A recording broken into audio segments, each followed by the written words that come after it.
It's your boy Bobby Beast here. I want to talk about a subject that comes to mind, and that is Tariq versus Kane, the final battle. Now, this is something that is definitely coming because personally, I thought and still think that there's a chance Kane may not make it out this season alive, maybe.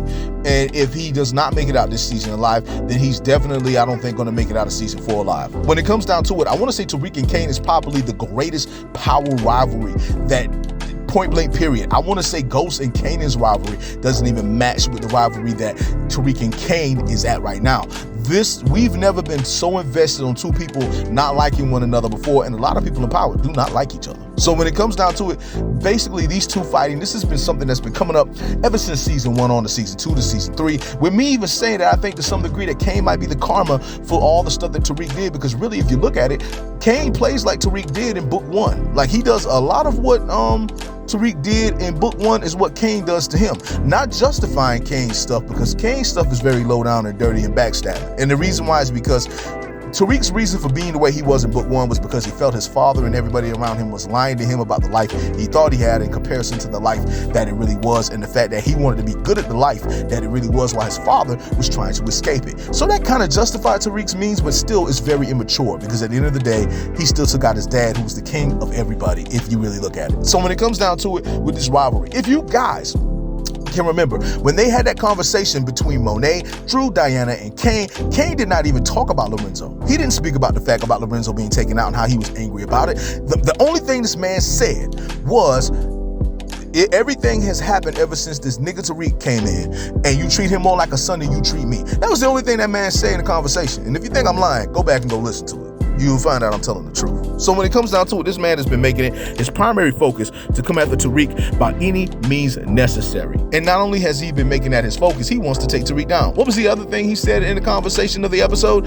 To Effie, let's put it all on Tariq and let's take Tariq down. That was his primary focus. It wasn't about trying to get out. It wasn't trying to say let's frame Lauren or let's get to Lauren somehow. It was let's put it all on Tariq. That's pretty much was his concentration. So at the end of the day, how long can you continue to work with a person that has shown you that they do not like you, that they hate you? And Tariq has compromised plenty of times for Kane, trying to keep him out of trouble, not trying to take him out, even saying in book 2, season 2, that it is inevitable that I will eventually take Kane out, but I'm not going to do it right now. So when it comes down to it, I want to say to you guys that you know it's going to lead into a final battle. A battle that's either going to happen in the next episode or it's going to happen in next season. All I know is that Tariq got to get his fight game up. You want to be like your father? It's good that you got the mind that your father has. It's good that you got the demon time skills that your father got, because let's not play around. Tariq has the demon time skills his father has, but he's not on the level of his father. But you got to have your fight game on your father's fight game too, man. Like, Ghost can fight with the best, and Tariq sitting up here trying to be like his dad, boy, there's so many pieces